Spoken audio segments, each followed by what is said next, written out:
Welcome back to Daily Flash. Well, we all love to eat, right? Our next guest has a new book out called Just That, Eat. It's a guide to understanding how food and amino acids can be used to treat food addictions and reduce your cravings. Joining us now is author and mental health nutritionist, CHRISTINA Veselak. Hi, CHRISTINA. Welcome to Daily Flash.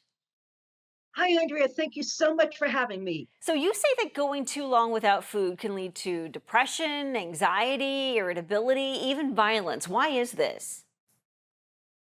Well, because when our blood sugar drops, and our blood sugar can drop either because we've gone too long between meals, missed one or two meals, or because we've had a high sugar meal. Blood sugar goes up and then blood sugar goes down. Well, it can go down too fast and too far. And whenever it goes down too far or too fast, adrenaline kicks in. And adrenaline, while raising blood sugar back up to where it should be, keeps us from dying. That's a good thing. Adrenaline brings some nasty friends with it. Okay. For some people, it can make us really anxious all the way to panic.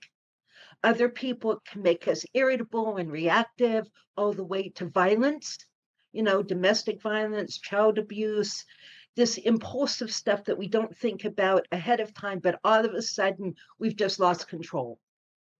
I know a lot of people refer to it as hangry. Sometimes they get hungry and they get angry, and we call it getting hangry. How can we avoid the blood sugar drop?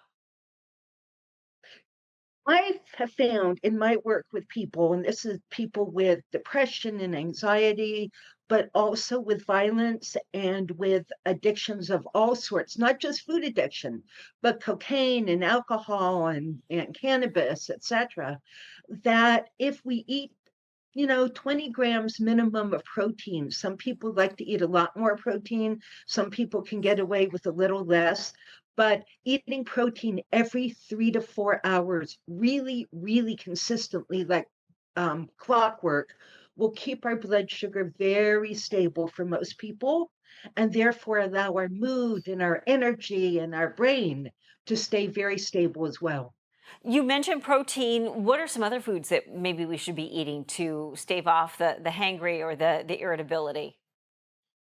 Well, protein is the backbone. So fish, chicken, tofu, you know, beans, but the animal proteins are best at this, or a good quality protein shake or a good quality protein bar, that doesn't have a whole lot of added crap to it. We don't like crap. Yeah, we don't like So crab. that's the fat.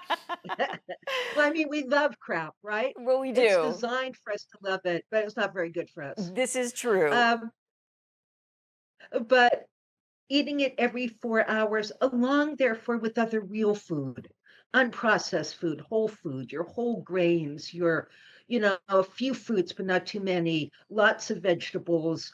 Um, everybody kind of has their own ratio of what feels best for their body, but we need that protein to give our brain the chemicals it needs to mediate our mood. See, we never talk about the brain. But we've known for decades the nutrients the brain needs for us to be emotionally well, for us to be behaviorally well. Never ever talked about. But once you give the brain those nutrients, all of a sudden it works. And when it works, we work. Uh, And when we work, we're happy. This is true. Christine, let me ask you this because this kind of flies in the face of this whole intermittent fasting trend we're seeing. Let's talk about it. Is it good? Is it good for everyone? Is it only good for some people? It's great for some people, and it's really bad for other people.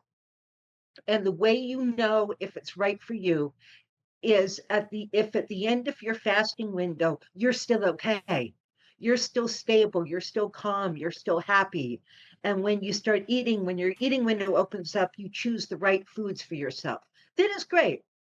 But so many people don't. By the end of their window, they're irritable, they're angry, they're reactive, they're starving, they can't wait to eat.